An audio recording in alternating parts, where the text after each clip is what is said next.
Hello, everyone. This is Janet Meyer, and I'm here with John McDonald, Yogi John, and I'm so happy to have you here, John, co-creating conversation with me and flowing in our being, so that people can listen to us and enjoy our conversation of what it will be. We never know. But I had already had a conversation with you, and I enjoyed it so much. Now it was 2 hours. Flew by. It absolutely flew by. Yes, I loved it. Yeah. And well, I wanted, first of all, to give you time and to start there, to introducing yourself, why you call yourself Yogi John, which I love, by the way. And we go from there. Well, it's a long story. I've just turned 67 a couple of months ago, Jeanette, so it's going to be a long story, isn't it? And let me say to you, thank you very much indeed for inviting me to speak with you. It's an absolute pleasure and a joy and honor to be asked. Thank you. And, you had me at World Without Governments. And this is, a fantastic ideal to have in mind. And it's music to my ears, because it goes even further than, even as a staunch libertarian, it goes even further than I would go, which I'm all for that. I like things to be full on, no half measures, radical, which that really is. And but to answer your question, Yogi John, it's only really quite recently that I've started calling myself that. I've come out of the closet recently as the yogi that I am. And it's a very long story, Jeanette. For anyone to make sense, for anyone to be able to make any sense of my bizarre roller coaster of a life story, the one thing that how does anyone have a meteoric rise in the corporate world that's followed by a plummeting descent into the homeless gutters of Las Palmas, which is then followed by a steady rise from there, albeit with some ups and downs, of course, and twists and turns. How does that happen? Well, the one thing that explains it all is hardcore alcoholism, which is always progressive. It starts off as just, somebody who enjoys a drink. It then turns into a drink problem, and in time, it just makes one's life completely unmanageable, beyond unmanageable. So that's what makes sense of it, of this meteoric rise followed by plummeting descent, followed by, more or less with ups and downs, a nice steady rise again, recovery. That's what we call. I am a recovering alcoholic now, more than 28 years, teetotal, fully abstinent, and happily so, effortlessly so. Well, 28 years ago and a few months, I had no alternative but to go to the only place where I knew I would find salvation, which was Alcoholics Anonymous. And in the big book, well, in Spain, I was in Spain, it isn't the big book, it's El Libro Azul, the blue book, because the big book contains the main text of the book, followed by 100 individual stories of the first 100 members of AA, but they are so vernacular and dated in the America of that time, in the 30s when it started, that they just are not translatable into Castilian Spanish in any way that makes sense. They're too slangy, there's too much idiom, it doesn't work. So it's a shorter book in Alcoholics Anonymous of Spain, known affectionately as El Libro Azul. And after it gives the famous 12 steps, Los 12 Pasos, it goes on to say, lo importante es que estamos dispuestos a crecer según las líneas espirituales. which is a translation from the original Big Book, which says, the point is, we are willing to grow along spiritual lines. Now, whenever, Jeanette, I see any text in anywhere, any text, whenever I see in any text the phrase, the point, I assume that everything else then is merely a point. And can be more or less be discarded. The point is we are willing to grow along spiritual lines. And so I knew it was all or nothing, embrace that, or I'll be dead in 2 years. And, you know, in a way that's been an absolutely pointless, wasted life. So I did, I embraced that. And it wasn't long before, after that, which had already been on the scene. It wasn't long after that the Eastern philosophy of Sanatana Dharma, eternal wisdom, the Hindu Bhagavad Gita, Yoga Sutras of Patanjali, the Upanishads and so on, also the Buddhist literature, the Taoist literature. And that was what spoke to me most, and in no way was contradictory to my strong Christian upbringing in terms of what I knew Yeshua was really saying and not reported as saying, what I understood. Now, before I launched on this long monologue, Jeanette, I ought to have explained to you something. I ought to have explained to you, and also explained to our dear listener, that I'm a typical introvert in that I vastly prefer listening to speaking, and I'm much better at it, although you wouldn't think so. The flip side is, the problem is, if you ever get me started speaking, you won't get me stopped. So I should have said to you at the outset to just interrupt me and move me on to another question. But that's why Yogi John. I've done more than 10,000 hours now of dedicated, devoted yogic sadhana or spiritual practice, and they do say, don't they, that 10,000 hours of anything makes you an expert. Yes. And a little while ago, the calling to guide others on the spiritual journey just became too strong to ignore. And I was able to go beyond imposter syndrome and say, right, instead of always saying, who am I to be a spiritual guide, to actually begin to ask the question, heck, who am I not to be a spiritual guide, for crying out loud? True. And plus, knowing all the experience you've had, and for me, you're a socially conscious leader, because you are servicing others through your own experience, and once you service others, you service yourself, you grow through that. And also another thing that you just said, who are you not to say that? That's what we've been told, to not value ourselves for who we are or what we are.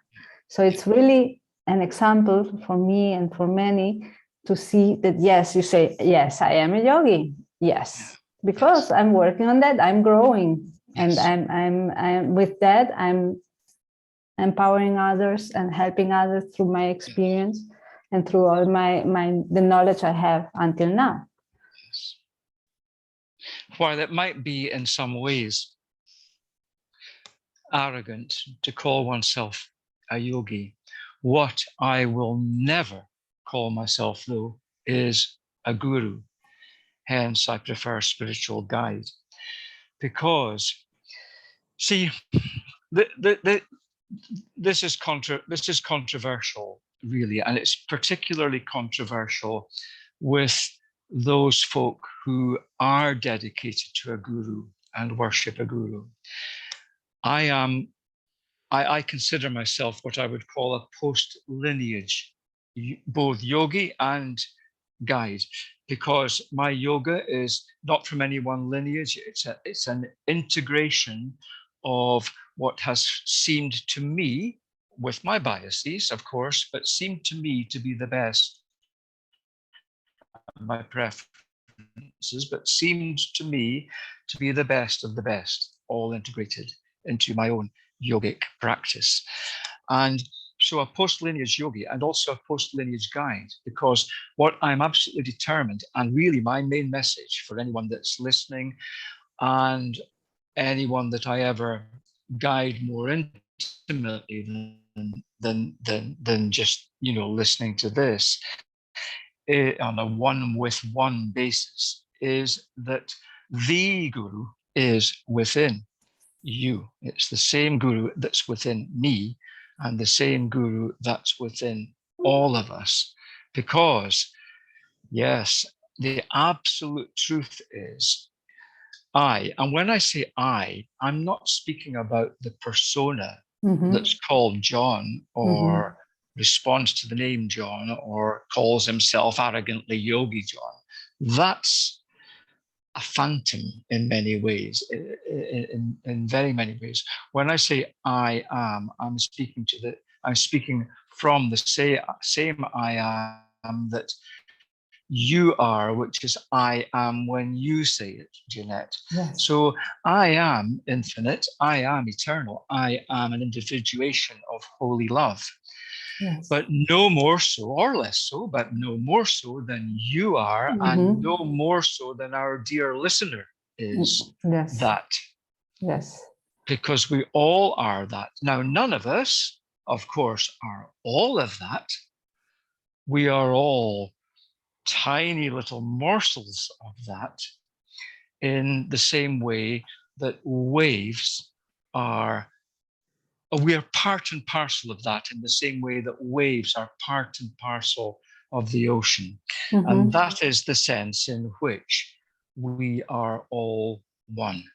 Yes. With everything. Yes. And each other. Yes. I totally agree and feel it. I love it. And yes, when you were saying, well, I don't want to call myself a guru, I was going to tell you, but we all are gurus of ourselves. So you are a guru also. You don't call yourself guru because not in the way that it's being said that gurus are, and for people to follow gurus. No, you follow yourself because you are your own guru. And I am my own guru. And we all learn from each other through this same beingness. Yes. Through this same love and oneness that connects us, no? And here comes what is the uniqueness, no? That it makes us our own guru and also guides for someone else.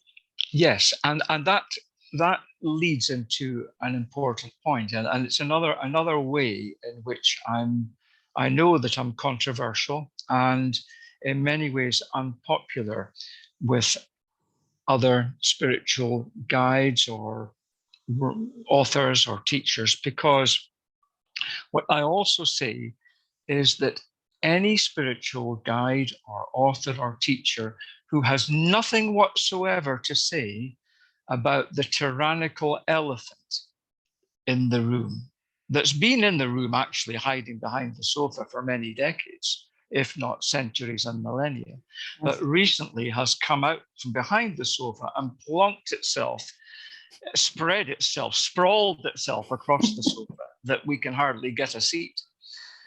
Any spiritual guide who has nothing whatsoever to say about that tyrannical elephant in the room is whistling in the dark about pie in the sky. Because yes, everything we've said up till now, Jeanette, is the absolute truth. And yes, all is well.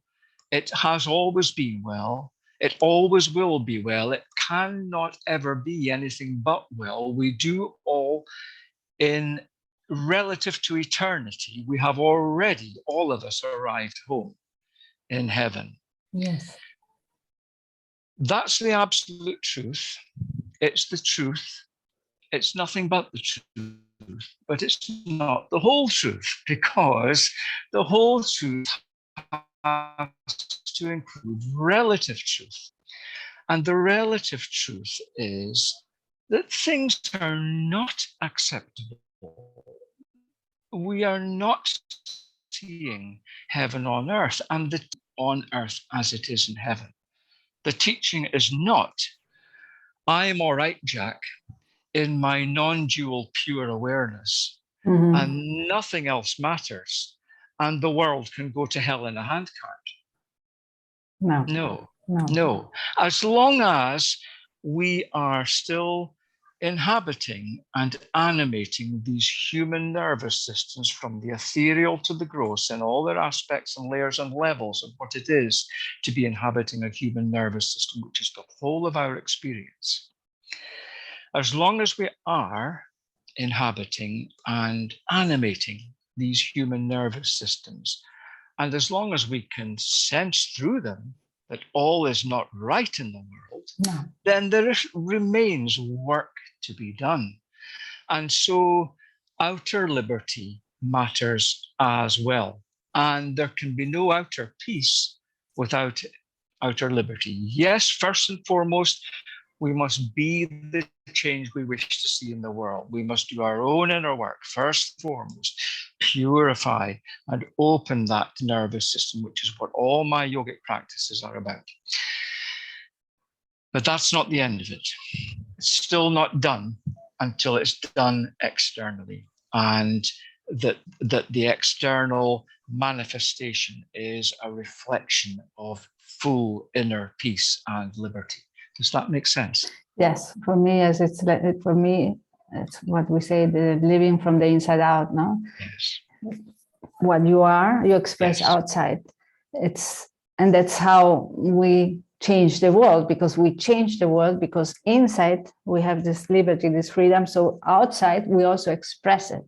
We also are. And if we are, we cannot permit any degradation of this freedom, of this beingness, or any adjustments to anything that doesn't go with what we are within. Yes, and also while we're doing all that, though, humanity is under present, urgent, existential threat, with crimes being perpetrated against humanity, which we cannot ignore. No. There's a naivety about many, dare I say, possibly most well-intentioned, good-hearted spiritual guides that they think, well, I don't have to be concerned with that. Yes, you do. At least express it, no? At least express it that the elephant is in the room. Yes. Professor Matthias Desmet, whose groundbreaking book, The Psychology of Totalitarianism, has recently been translated into English, not Spanish yet, I don't think, but that's coming soon. He says that the 10% of us that are awake must increasingly speak up, because even though that may not persuade many, it defends ourselves at least from the worst of the heinous crimes that are possible. Defend us against the possibility of it getting beyond a certain stage, And in time, because there are about 60% that are, there are 30% who are gone, brainwashed, nothing we can do. There's about 60% who are just confused and bewildered, and the more that the 10% that are awake speak the truth about world events and current affairs, the more they begin to awaken. And once awakened, the great thing is they don't go back to sleep. Never again, because you have discovered this power of being, this limitless potential you have, and there's no one that will bring you back to the box. No, never again. So and in the positive impact movement, well, we're not political or religious or anything, but this is something that what's happening today, the situation, it has to be spoken about, not because of changing the current systems or religions, but because of changing ourselves, no? And through that change, create something new, create something new that comes from within. I always say you cannot go against anything because you make it stronger. You have to go from within and break it. So the way to break it now, what we have is to really be ourselves, discover this power of being and this freedom to be inside and outside. Yes. This is the strength that then allows us really to be love and to say no to everything else. That's the power we have. Yes. But it comes naturally once you awaken. It comes naturally through this potential that you have discovered inside. It's not that you are going against and revolutionizing, nothing like that. You're just valuing, respecting, loving everyone else as you love yourself. And since you respect and love you so much, and you know who you are and who everyone else is, and this oneness, you protect that. Yes. And you defend that, like you were saying before. You defend it, and you open up new ways. It's the paradox, Jeanette, of having a peaceful heart and a warrior spirit. And, we won't go far along the journey of spiritual advancement that awaits us beyond personal development. We won't go far along that journey without encountering and having to assimilate a paradox or two, and so it is that paradox of peaceful heart with a warrior spirit. And you're right that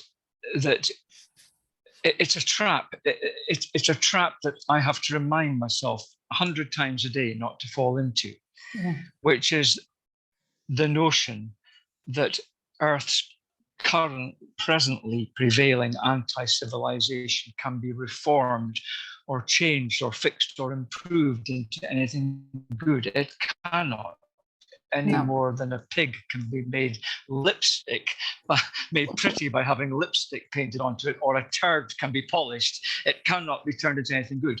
And the great thing about it is, because it is parasitical in its nature, all that we have to do is withdraw our acquiescence, withdraw our obedience, and especially withdraw our fear. Yes, especially. And anger, but it likes our fear better. It'll settle for feeding on our anger, but really it wants our fear. Our anger is better than no food at all, but it wants our fear mostly.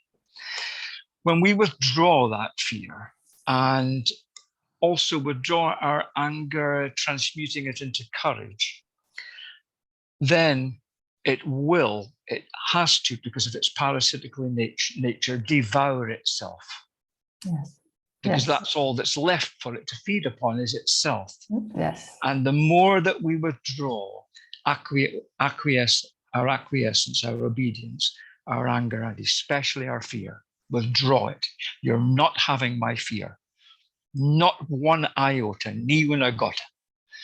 As long as we do that, and enough of us do that, it's over, it's finished. And then, Jeanette, you're right, we co-create that which replaces it, which is, that's hell on earth, Earth's prevailing anti-civilization. We create the civilization of the universe, heaven on earth, from carte blanche, from Carta Blanca, here on earth, and organize movements like the Positive Impact Movement and others.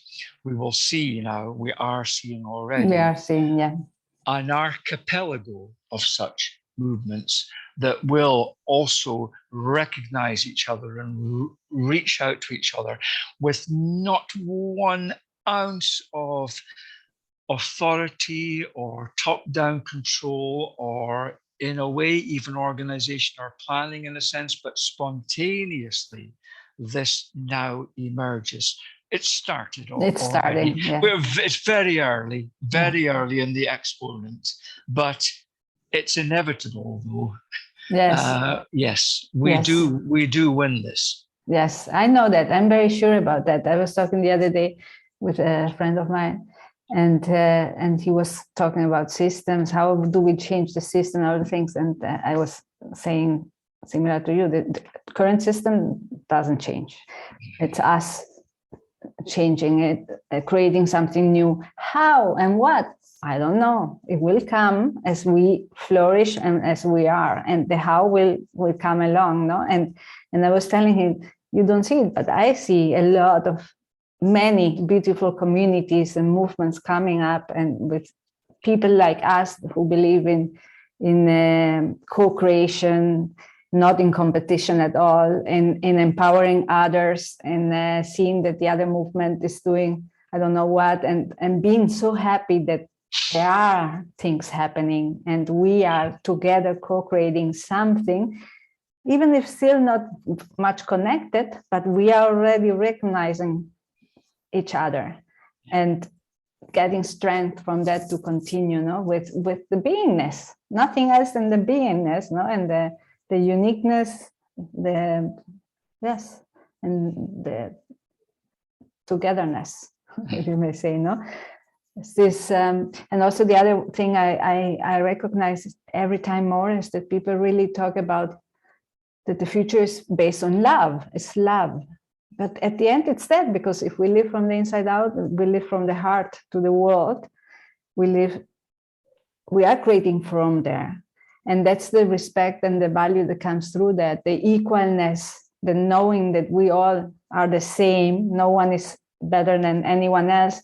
There's knowledge that is different, but it's this collaboration, co-creation that then generates this whatever comes, whatever will come, and whatever it is already. And it's beautiful to see how the seed is breaking. Still lots to, well, still the flower to come out, but the seed is breaking. It's a thrilling time to be alive in many ways. Yes. Mm-hmm. Yes, and it's beautiful to see, how 2 years ago it was different. It was really more system, and but it's beautiful to see many more people now being socially conscious leaders, believing in themselves, many more things, many more than just 2 years ago. But it's like you're saying, 2 years ago, the elephant wasn't sitting on my sofa, and I still had place to sit. Now I'm just in the very, very, very corner. And if I don't see it or feel it, then I must be really sleeping. Yes. Yes. The Great Reset, the great technocratic, tyrannical, totalitarian reset is the catalyst for our great awakening. Yes. And it's one or the other. It's a binary choice. Mm-hmm. It's either their great reset or our great awakening. And I know which one I'm voting for. Yeah, me too. And backing. And, to some extent, I suppose, involved in the, I won't say leading. We're all self-leading. The point about socially conscious leadership is it's self-leadership. The days of needing to lead anybody else or follow anybody else are gone. We self-lead while enjoying everybody else's self-leadership. Yes. And what you said there about, while we have the differences, yes, please, it's the differences that it's the relishing of the differences, it's the variety that is the spice of life. And really, when the powers, I'm putting powers in quotes because they're not powers, they're actually enforcers, but when the powers that should not be speak about harmony, they never mean harmony, they always mean unison. Yes. And by definition, harmony requires a minimum of 2 frequencies for their different frequencies for there to be a harmony. And so think of the wonderful harmony of 8 billion different frequencies, all expressing themselves joyously with all of their gorgeous different skin colors and sexual orientations and nationalities and cultural backgrounds and cuisine and music and dance on their graves. Bailaremos encima de sus tumbas, ¿no? Uno de estos días. Uno de estos días. Que no pueden venir bastante pronto. Uno de estos días. Soon, soon. But yes, it's this, I see like you, this colorful world. Yes. Colorful and lightful world where with people dancing and enjoying life and freedom to be who they are and to create what they love. And through the creation, what they love is this uniqueness, which is what differentiates us, no? What gives each of us another color, no? Totally. In this limitless universe of colors. Totally. And at the end, knowing that we all are the same because we all are humans. We are all the same. Yes, and to heck with depopulation. The more, the merrier. Yeah. And there's still more place. But it's so beautiful. It's that's the world I see now. Well, that's why going back to where you started, it's this world without governments, because governments are governing. And in reality, this is all about co-creation. Well, what the founding fathers of the United States of America said about that, and it is still the best constitution of any government that I'm aware of. And what they said was that the only legitimate purpose of government was the guaranteeing of individual rights. And that's the opposite of what every government existing on the planet today does. They all infringe our natural. And there may be 1 or 2 exceptions to that rule. I don't know how it is in Andorra, for example, really close to you. I don't know. In the Principality of Andorra, I think that maybe the tiny government there might well be guaranteeing the individual rights of Andorras. But if so, it's so exceptional that it proves the rule. And sadly, you need to be extremely wealthy to qualify for residence there in the Pyrenees in Andorra. You know what I'm speaking about. And but you know that's the thing. And I totally see that once that were established, because all you would ever need to do that would be a court system for settling civil disputes and a local sheriff to protect against crime. That's all the government that you would ever need. And once we had lived a few years with that, we probably could do without both of those as well, couldn't we? So you're right, a world without governments, it's perfectly attainable. Yeah, let's continue working on being to get there. Yes, being in freedom. So John, thank you so much for being here with me and everyone else here listening to us. I really love it to share with you. And totally my pleasure and privilege, Jeanette. I should have warned you at the start, though, how long-winded I can be. No, I love it. No. I've been with you 2 hours last time, so. Our listener might not feel the same way about it. No, I should be okay. But I hope to continue conversation in the future for everyone, for me and everyone, and to continue getting inspired by you with what you do. I love it and I appreciate it a lot. And thank you for your example and leadership, Jeanette, and just the shining beacon that you are. And that's what's both attracting and enlightening people are shining beacons like you. And God bless you. Thank you for Thank you for being who and what you are, and for expressing it so enthusiastically and brilliantly. Thank you so much. And I'm just a reflection of you. I appreciate it. Thank you so much, John. Thank you so much, everyone, for listening to us. Love you all. Bye-bye. Bye-bye.